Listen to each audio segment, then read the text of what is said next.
Hello, good afternoon to you.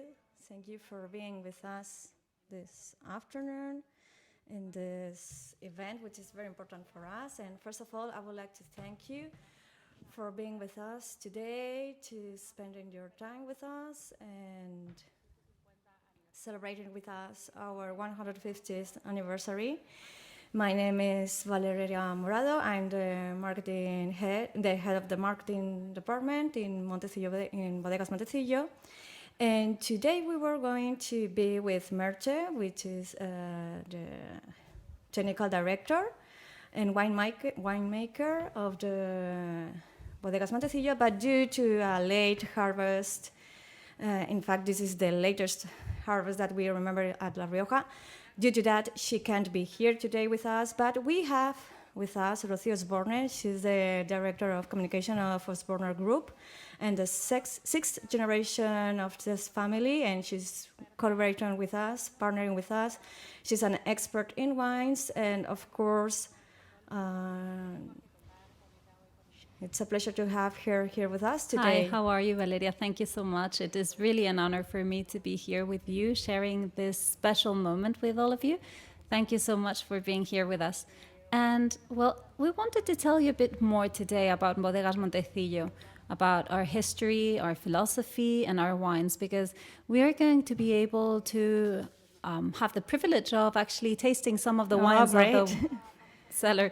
So, yes, we're going to start with the history part and then aromas, and then we will start wine tasting, which is the fun part. And as Valeria was saying, we are here celebrating our 150th anniversary.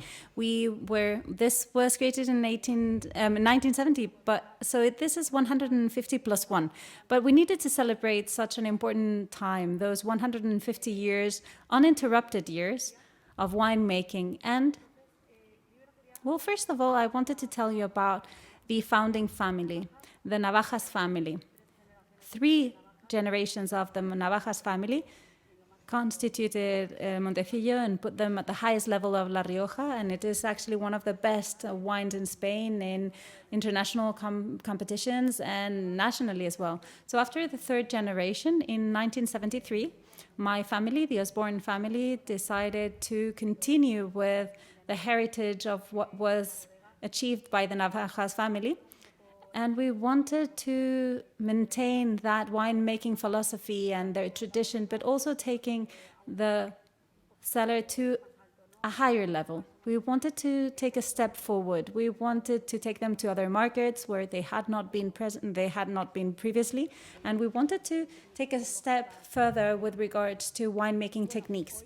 So today, we will have a sneak peek of a wine that has been crafted by our winemaker, Mercedes, and we are going to be tasting it. Actually, we launched it a month ago, so it's actually quite new.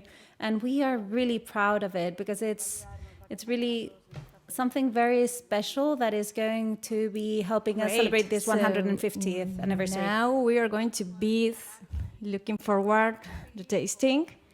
But first of all, before we move on in this, before talking about the brand, I would like to give you some tips. You will see a box in the bottom side of the screen, so you can send your questions through that. And we will answer them at the end of the presentation because we don't want to stop her while she's talking. And something which is also important, it's very important to follow the order of the tasting, please. This is not the most logical order that a winemaker would follow.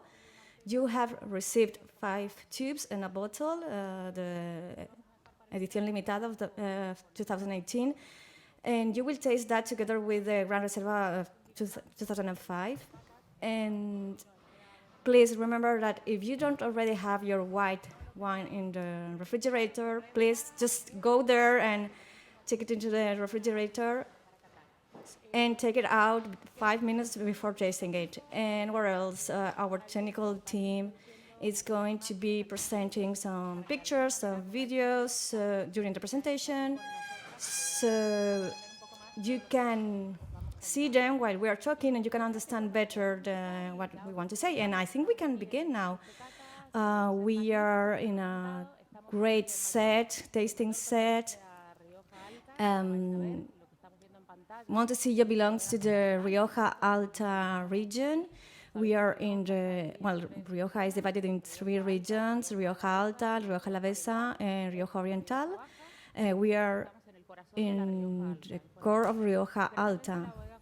The founding winery was founded in the 1870s, and we have gems.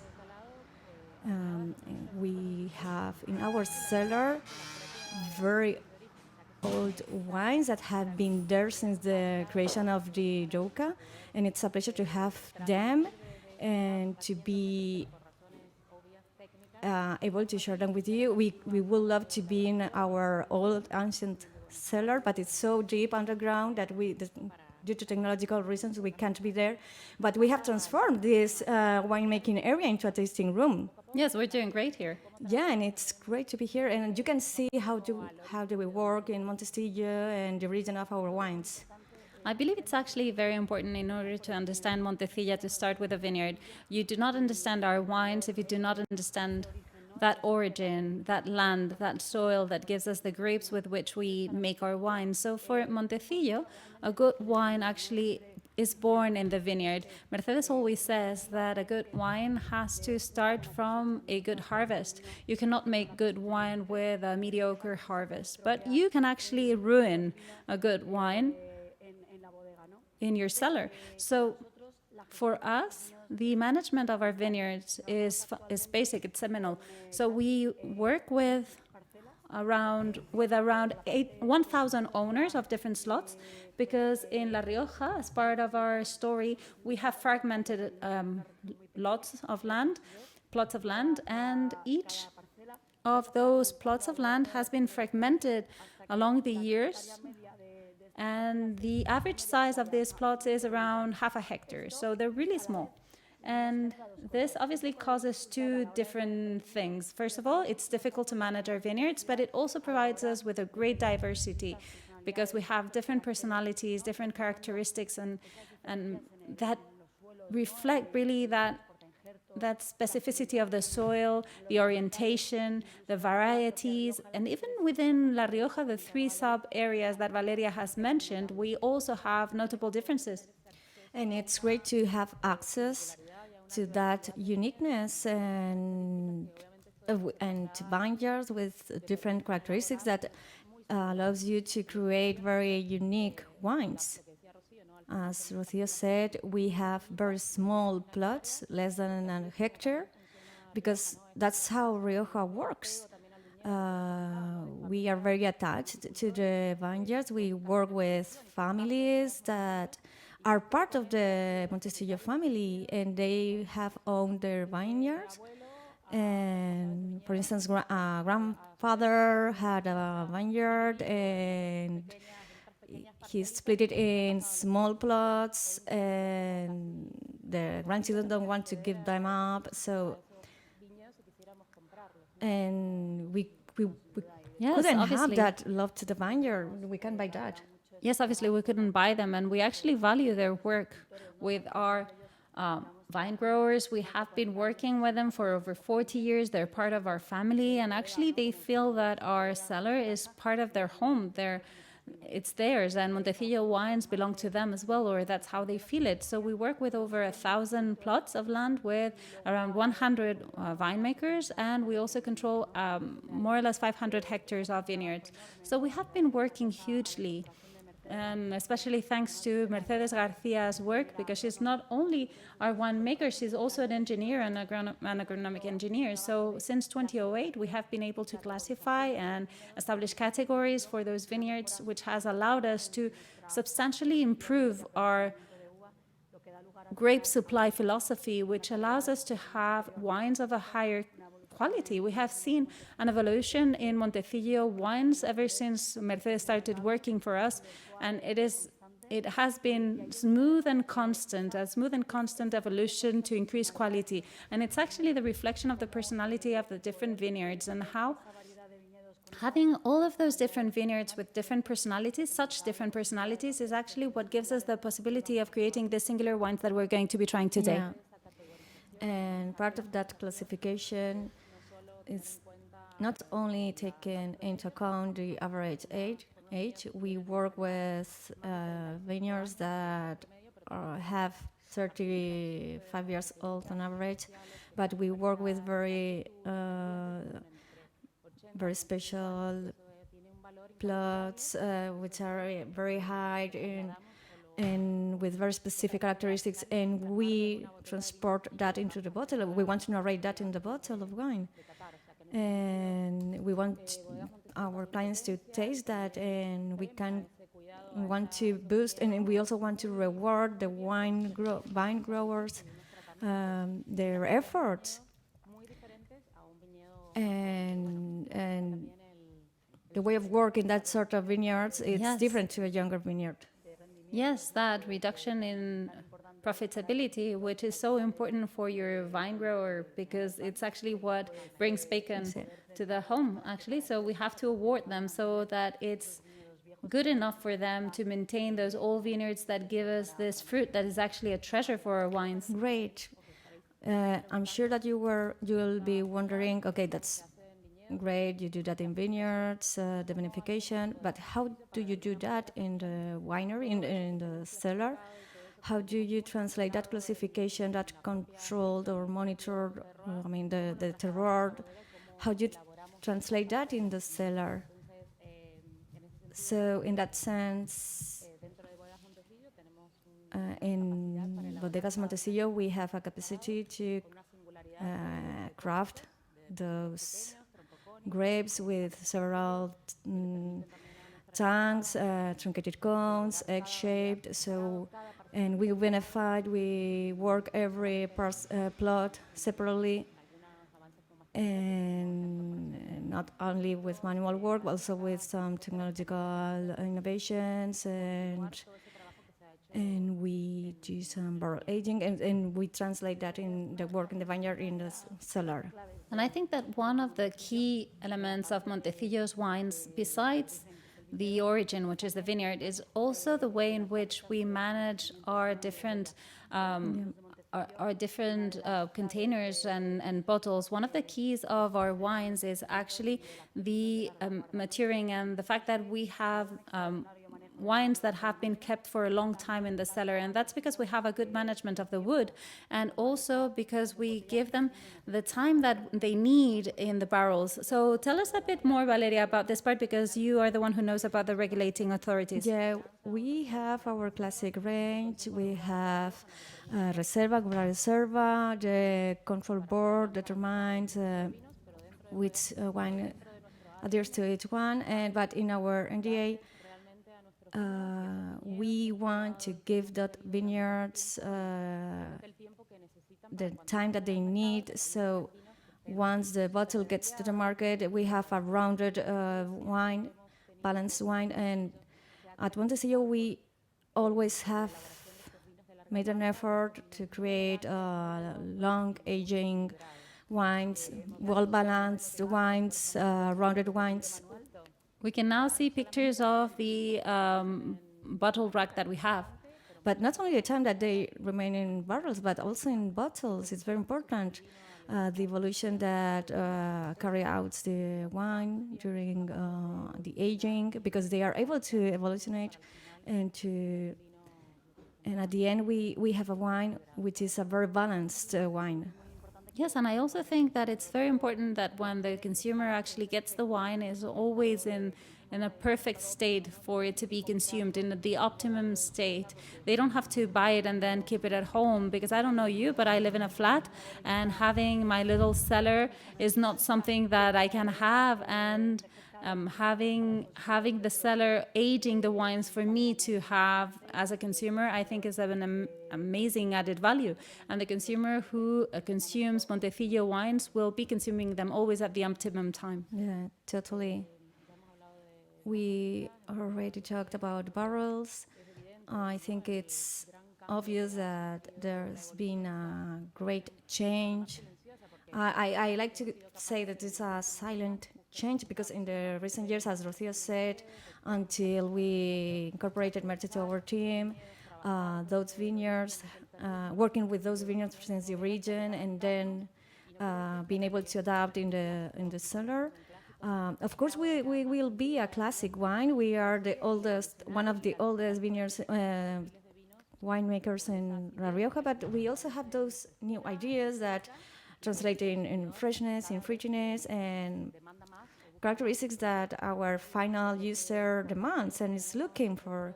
So we think that at Bodegas Montecillo we have a variety and a wide range of wines, which is very interesting. And they are, well, they show and they're the proof of what we're saying. Yes, and actually it's a variety that shows that there is a very clear philosophy in Montecillo and the whole range.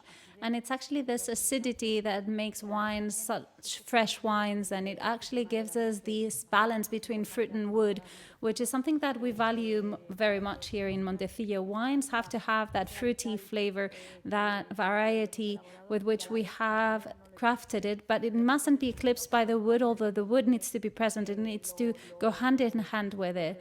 It doesn't need to dominate it, but be there. Well, these are general terms, but now if you agree with me, Rocío, I think everyone is looking forward to the tasting. So should we...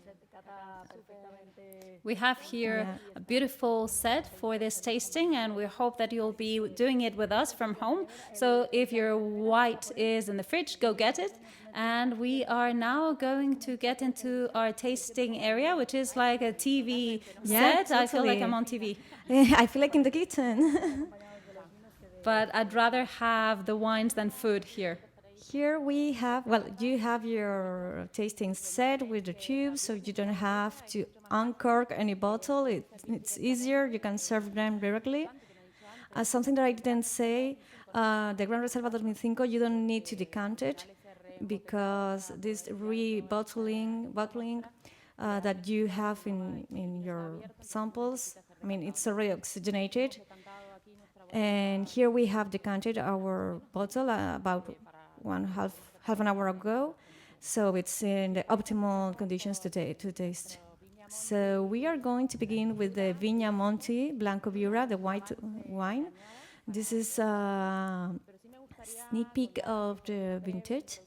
I would like to introduce it. Well, you can taste it if you want. Should I leave it on the table? Yeah, it's easier to talk when you're drinking. I think that the words just flow.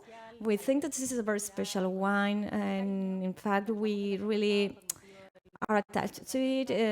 We created in order to celebrate our 150th anniversary, and we have, in fact, came back to our origins, not only in the sense that we wanted to, to take back the bottle, the colors that represent La Rioja and Montecillo, but also we wanted to go back to the style that the grandchild of the founder, a man who was trained in Burgundy and really loves wines, and he wanted to create a monovarietal wine.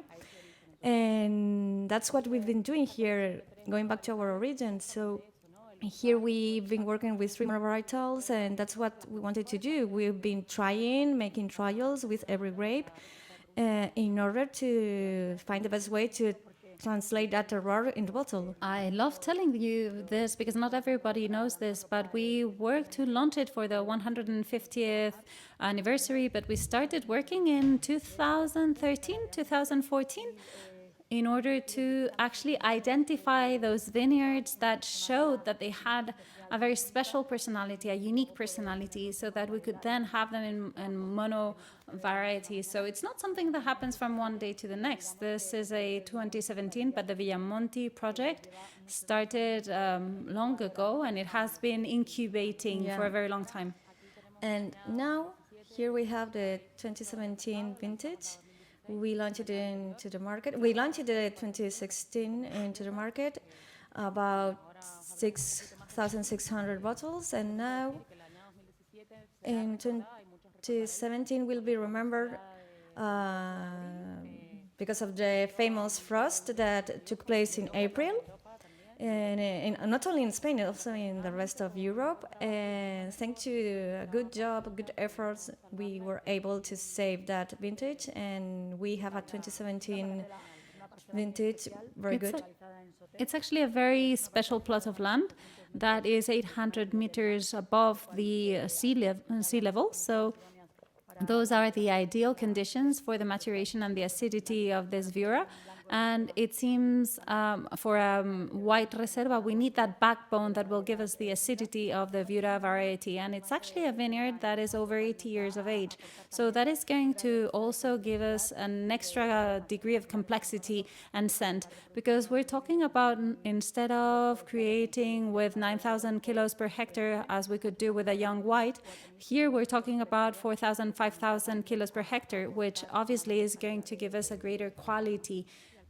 Yeah, at the end of the day, you have a concentration of the aromas, and what we do is working with very small grapes in a white variety, which is, this is the queen of the white grapes in La Rioja, and we're able to create a wine like this one, which is very It's intense. wonderful. And we hand harvested. Almost bunch by bunch, and we take it to the cellar. And as I said, we use the egg-shaped tanks. They fermented there. Then when they have a very long maceration, in order to extract what we said, what we were saying about the small bunches. And we usually press it softly, and after this pressing, we do the alcoholic fermentation. And after we're done with the fermentation, we transfer it to French oak barrels that are very special wood for the white wine, so that the wood will not overpower the flavor of the wine. So we have a light toasting with a very fine grain, and it will be maturing in these barrels for 26 months. But during the last 6 months, we will be doing constant batonnage, so that we increase the contact of the wine with the lees. So it will have glycerin, which will be felt in the palate. So let's dig it. Let's go there. Yes, actually, the aroma is amazing. It's so aromatic thanks to this cold maceration that Valeria was talking about, and thanks to the flex tanks. And it's going to help us increase actually this power, this aroma power that it has. It's actually a great reflection of the capacity that Rioja has to create wonderful white wines. Yeah. And this is a very trendy topic. In Rioja, we are able to create great red wines, but also white wines like this one, with a long aging, and which are able to compete with the best Burgundies. I'm not going to say, I didn't want to say any denomination, but okay, yeah, absolutely. Well, we actually see that there are lots of pear notes, and there are some notes of quince. Yes, there is. Yeah, and very complex actually, and a small touch of minerality. And stone fruit. Yes, it's actually a vineyard that has lots of pebbles, that is 800 meters above the sea level, but it is completely sloping towards the south with lots of different lots of hours of being sunbathed every day, and it has a hard slope, as I said, so it gives it a very special characteristic. Absolutely. It's very complex, intense. I really took it to the mouth, and it's amazing. You can feel the work with the leaves. It's very glyceric, unctuous. What we have sensed in the nose, you can feel it in the mouth with a very lingering palate.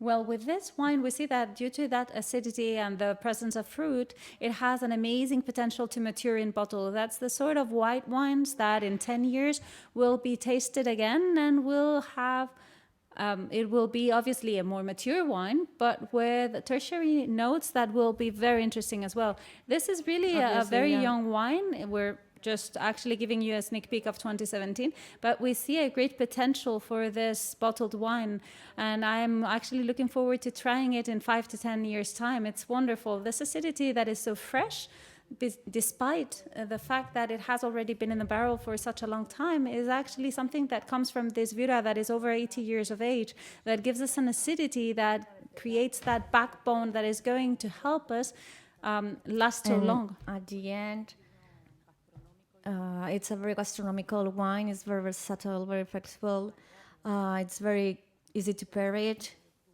If we had a chance to taste it in the future, I think that I mean, if we were doing a blind tasting, I wouldn't be able to say if it's a red or white wine. But tell us, what would you drink it with? What would you pair it with? I think that this sort of wines, white wines, these reservas, are great with elaborated dishes, with meats, even with fish, grilled in the oven.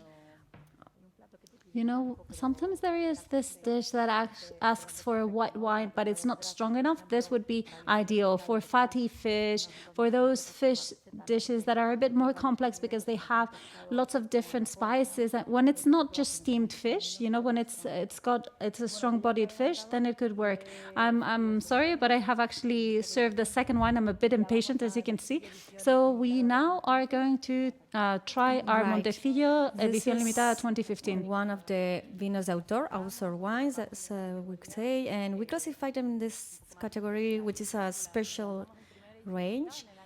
We launched our first limited edition in 2010.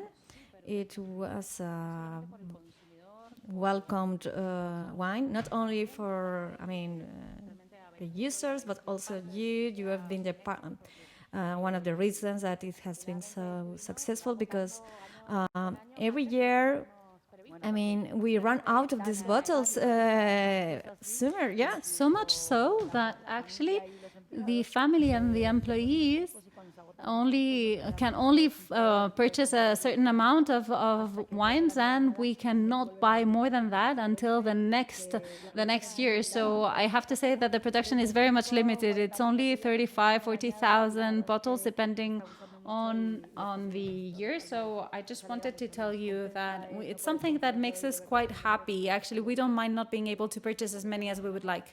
It's true that when we talk about this profile, this is a more modern wine, because I think that because of the blending, we have some Graciano. We have a 30% of Graciano, 70% of Tempranillo grape.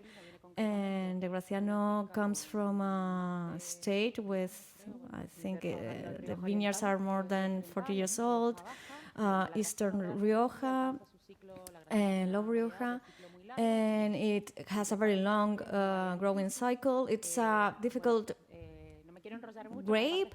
I don't want to go very deep, but it has great potential. It's very acidic, a lot of color, lots of fruit, yeah. And for instance, Graciano takes part in blends because they allow you to create those great wines. And in this case, we have 30% of Graciano, and you can really feel it in the coupage, in the blend. And other characteristics of this wine is this way you can see the color of the wine. Yeah. All this. Well, the Graciano is going to give us some purple, bluish notes that can really be felt in the color when there is lots of Graciano in the coupage. So I think that in the end, this makes Edición Limitada have a completely different color to the classic line in Montecillo, because it has a great amount of Graciano. But those varietals are being sold separately, crafted separately, and after the alcoholic fermentation, they are put in our concrete barrels underground, and After this malolactic fermentation, then the wine will be transferred to mixed oak barrels and French oak for 20 months separately, and then we do the final coupage for the last 6 months so that they mature together in these barrels, where, as Marte always says, they become friends. This is where they are integrated, they're mixed together, and this is how we finish having such a wonderful wine as this one, this Edición Limitada. I think this is one of our main characteristics of this wine. It's well integrated with this work with the mixed barrels, French barrels with the two, working the two varieties separately. And you can feel the notes, the wood, the fruit, the primary fruits. Yes, actually we see a fruity personality that is very intense, black fruit here. It's jammy black fruit, and we have balsamic notes as well. It has a touch of more minerals, that probably come from graphite, from the Graciano grape. It's very fresh, super fresh. Very accessible. What I really like is to see that balance between oak and fruit, where we see that the oak is going hand in hand with the wine, but does not overpower it.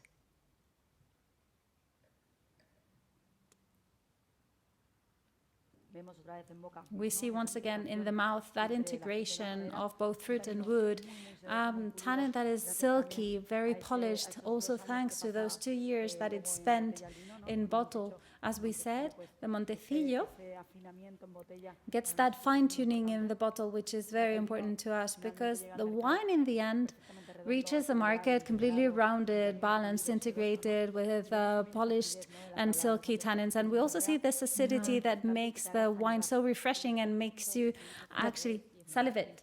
The brightness acidity point that you were saying, but this is going to enable us to drink this wine now, but it has a great potential of consumption and aging. It's got color, it's got fruit, it's got acidity, it's got tannin, and these 4 things are going to help us make the wine age well in bottle. Perfect. Shall we continue? Because we hope you're having as much fun at home as we're having here. I hope so, yeah. Okay, I'm going to serve now the Monte Garnacha 2015. Perfect. Oh.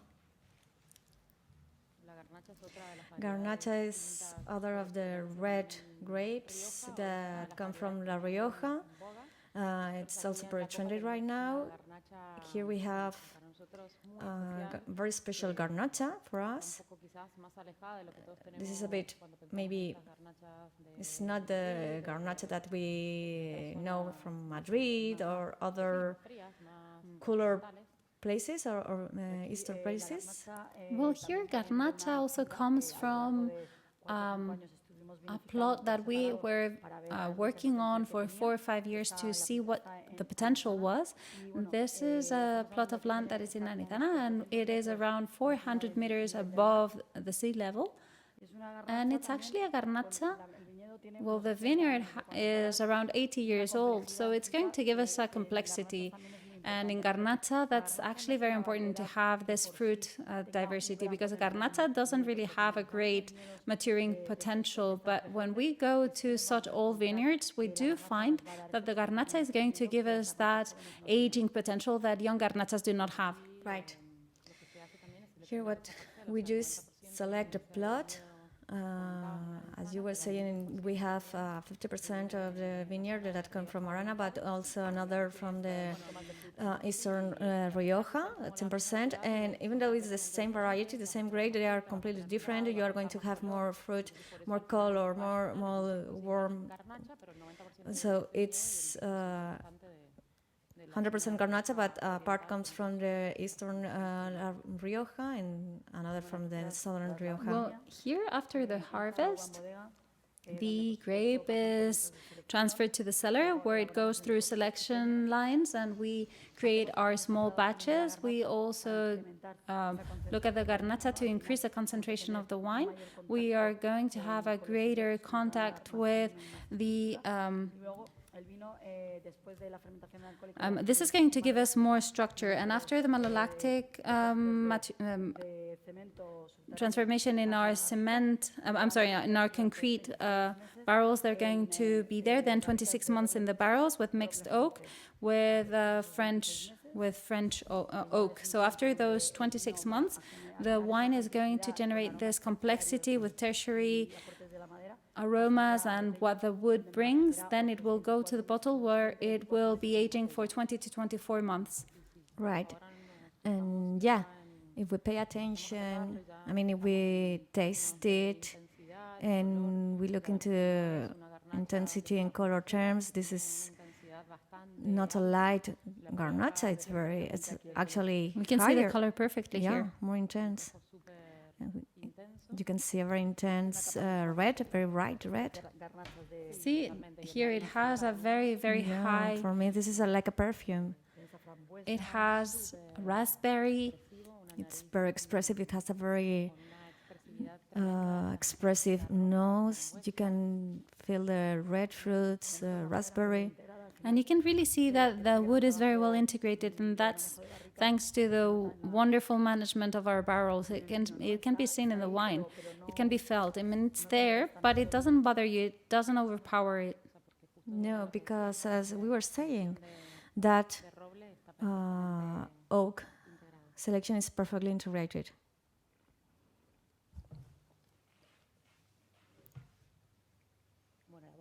Well, the mouth is very enveloping. It's very sweet. It's very sweet. You can feel it. You can see those nose that you were feeling, sensing in the nose. I just love it. I don't know if you on the other side of the screen. It has lots of red fruit and spices and that acidity that gives you that invitation to trying it again, because it makes you it keeps you salivating, so you want to refresh your palate once again, so you want to drink it once again. Totally, yeah.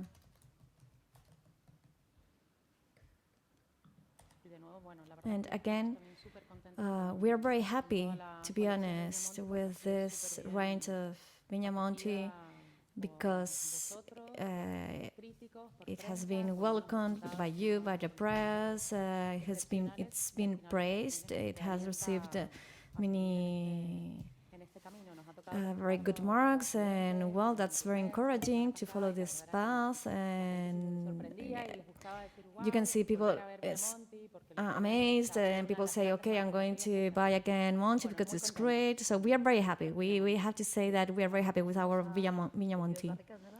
Okay, so now 22 barricas. 22 barricas.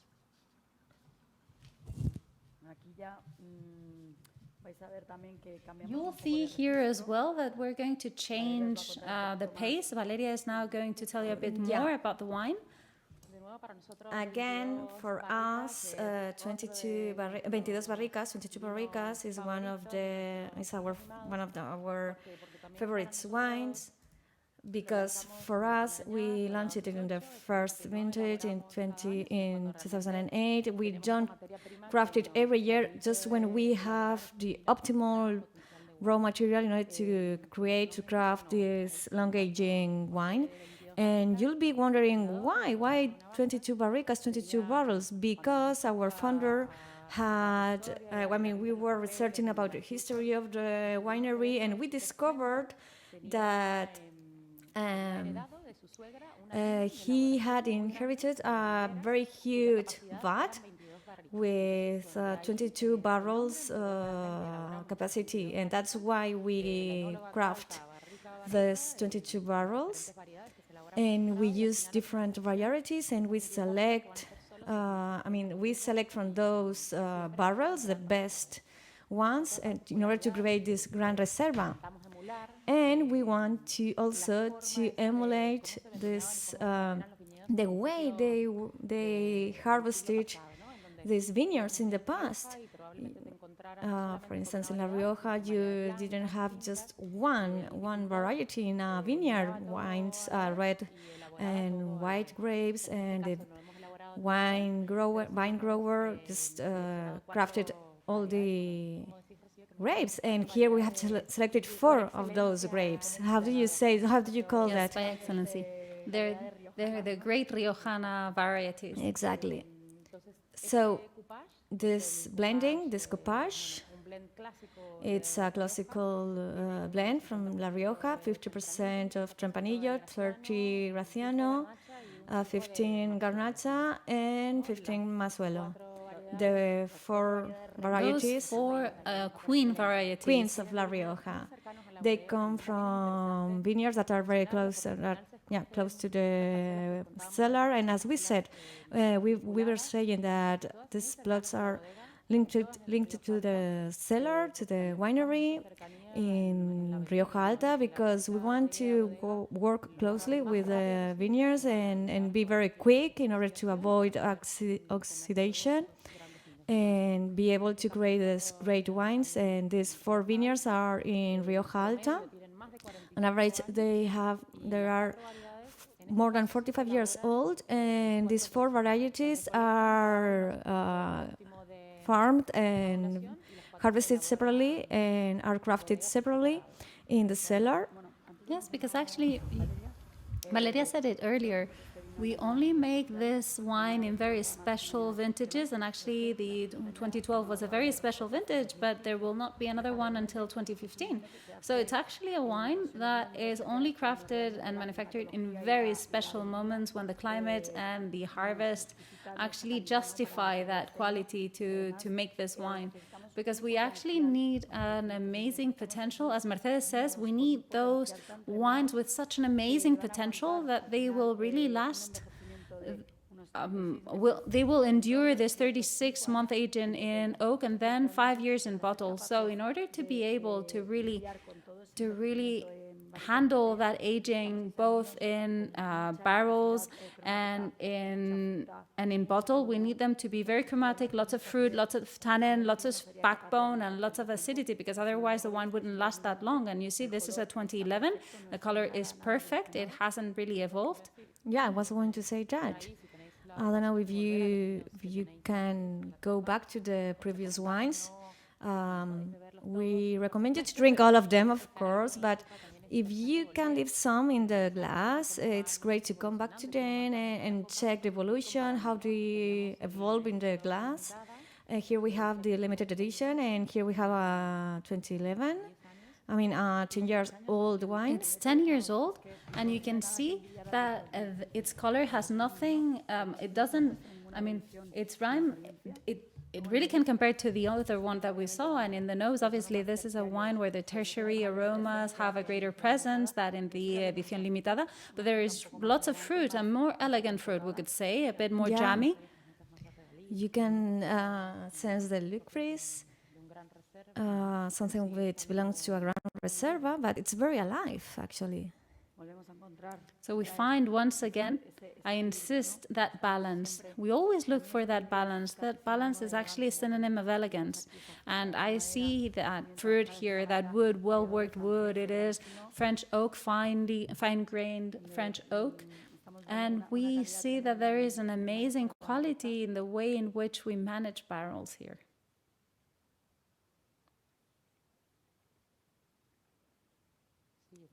Yes, again, in the mouth. It's a very lingering finish. Yeah, it's extremely long, extremely long. It's silky, the acidity is still very much present, and it gives it that freshness, and it also has those notes that show maturity, a bit more leathery. Yeah, pepper, you can also feel it in the mouth. It's a very complete. I think this is a very Rioja wine. Totally. And as we always say, this is a classic blend of La Rioja. And it's a clear example of our 22 barrels. Yes, and as we said, we only have 22 barrels, 6,600 bottles. So it's a privilege to be able to taste it here today with you. Let me give you this wine. Yeah. Now I'm going to uncork. And we're going to the novelty, right? We are going to taste you ready? The novelty, our 150th anniversary bottle. We haven't uncorked it yet. I don't know if you already opened it. We can uncork it together. This is edition. Last year, I mean, we are celebrating 150 150 plus one. Yeah, 150 plus one. And we launched at the beginning of the year Gran Reserva. We will taste it later. And here we have a limited edition, 2018. And we like to say this is anniversary edition, which is more democratic, a democratical wine. Now Valeria is going to explain to us why she says more democratic. Well, when we say it's democratic, we are talking about affordability, availability, and showing that we are able to create wines like the 2005 Gran Reserva, but also we want to invite everyone to celebrate with us our 150 anniversary wine with a fresher wine. Yeah, I open it. Sorry. Well, don't try and not stain yourself because there are a few drops. You know, that's what happens when you go live. Tell us a bit more about this wine for the 150th anniversary. Say this is a very fresh wine, an author wine for us.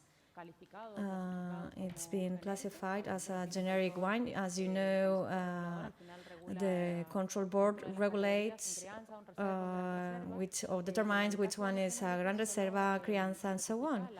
And in the generic wines, you only are ensuring the vintage.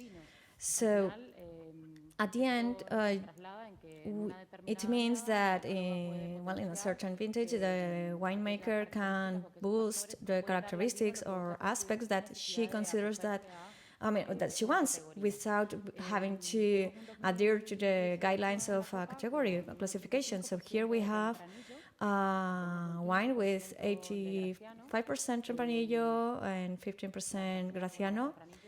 La Tempranillo grape, we already said it, it comes from a vineyard in Rioja Blanca, 35 years old, more or less. Yeah. Yes, we're looking for that fruit, aren't we, in the Tempranillo? Yeah, we want a fresher profile. I don't want to say a young profile because this is not a young wine. It's been aging in barrel for more than 20 months with French and mixed barrels. And the craft, the elaboration has been very detailed, and we've been working with it. We've been aging for a long time, and it has the characteristics of the fruit, the raw material, and we have a wine that we can enjoy. It's very flexible, very versatile, it's very fresh. In the nose, it's really intense. Yeah. Lots of red fruit. Yeah. It's very tasty. I actually even imagine biting a tart strawberry.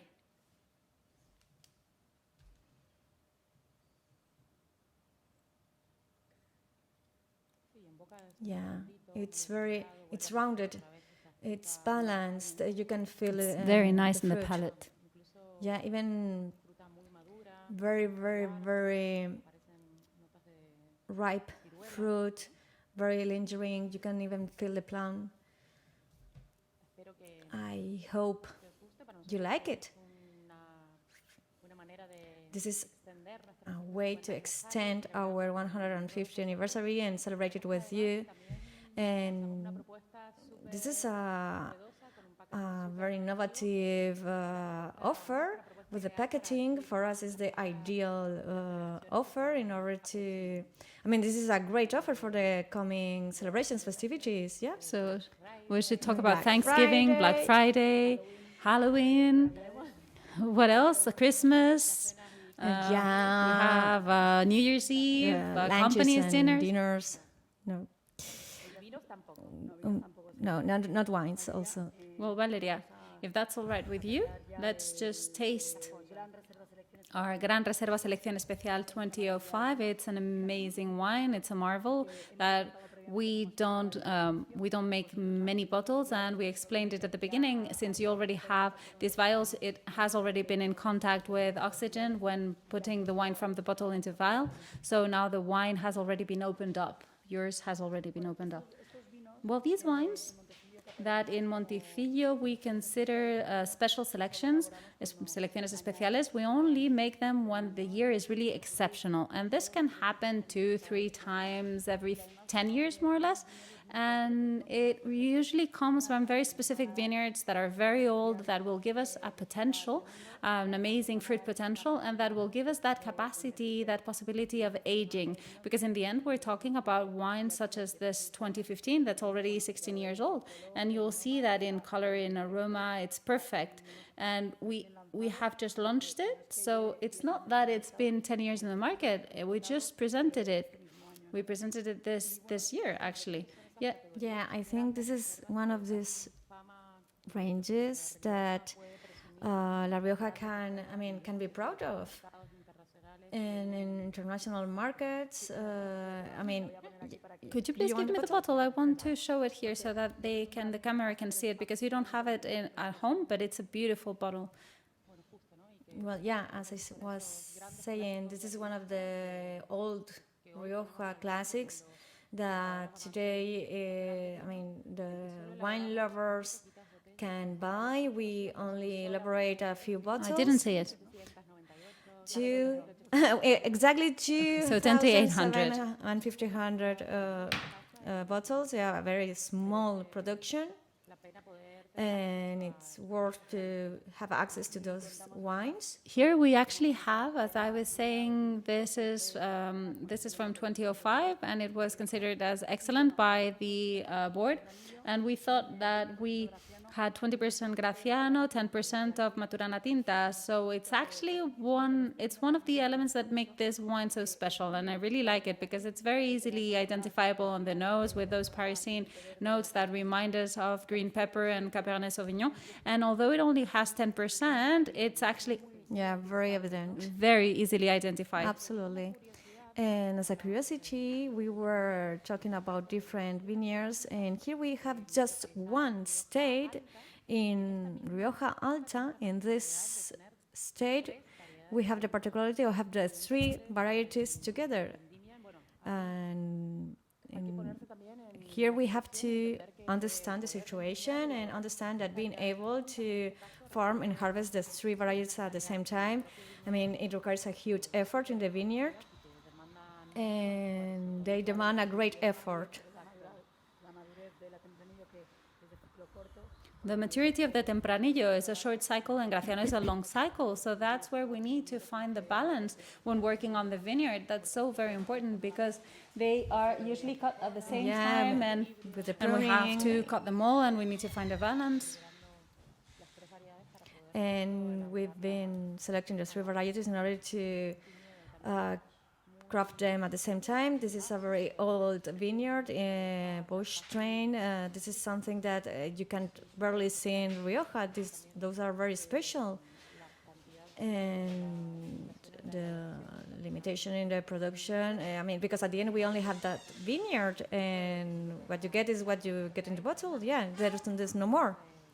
So many times distributors say, why don't you produce more? It's so nice. But no, we have to respect nature, and that's what we have. Okay, so as Valeria was saying, the harvest is done together, it's jointly, and after fermentation, alcoholic fermentation, we start the malolactic fermentation that we said in our underground concrete barrels, and then they go to our wood barrels where they will stay 36 months more or less in French oak, and 15 years in 9. No, yeah, at the end we have 15 years. Well, for these grand reservoirs, we always, one of the premises is that they have to be 15 years in the cellar. 9 in barrel, or maybe 5 in barrel and 9 in bottle. But yeah, they have to stay. I mean, they have to be aged in the cellar So for that's 15 when years. they're of age. Yeah, for us that's 15 years old, 15 years of aging. This wine is already 16. So we started introducing it 1 year ago. To us, it's still a baby because although it's already 16, it has just left the cellar. So only in the nose. I mean, I don't know if you've been able to appreciate it, appreciate those notes of green pepper, of Maturana Tinta that I have completely fallen in love with. It's super intense. Lots of Lots fruit. of fruit, yeah. And while you oxygenate it, you can sense different layers because, I mean, more complex layers that you receive with the aging, as Rocío said. Yes, it actually gives you some orange Yeah, notes as exactly. well. And as we were saying, it's a wine that was harvested in 2005, and in color and nose, it doesn't really look like it's 16 because it has a wonderful look. It actually shows that you Yeah, keep yourself young as absolutely. good wine, don't you?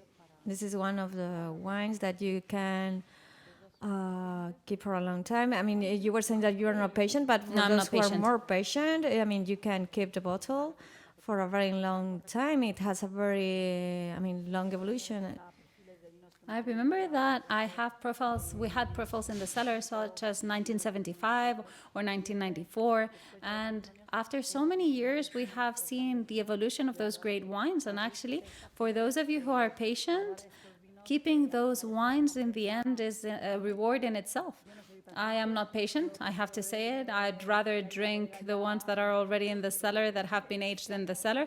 But this 2005 is actually delicious as it is. It's spectacular as it is. And as we say, it's going to keep on maturing, gaining complexity in bottle, and it's going to be an amazing marvel during the next 15 years.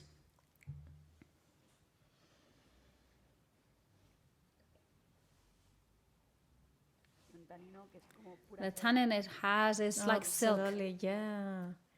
Silky. It goes through the mouth in a silky way. It's elegant, but at the same time, it has a long-lasting feeling in the mouth. And what's really surprising is how spectacularly silky it is. Absolutely, yes. It reminds me of those old Burgundies. Totally. Yeah. It's very intense with those tertiary notes. Well, we are very happy, and it's an honor. I hope you have enjoyed the tasting. I don't tire of smelling it. It's just wonderful. It's delicious. And you can even sense the smoky notes. It's like smoked bacon, right? Yeah, totally. Okay, so we hope you enjoyed this tasting as much as we did. And if that's all right with you, we will now start answering your questions, the questions that you have been sending our way while we were tasting the wines. I'm sure you were enjoying them back home. And if that's all right, Valeria, I will read some. Yeah. Some people have asked if the streaming has been recorded. Yeah, of course. And we will share it with you at the end. So you have it as a reference in the future, at least, whenever you want, of course. Rocío, this is a very interesting question.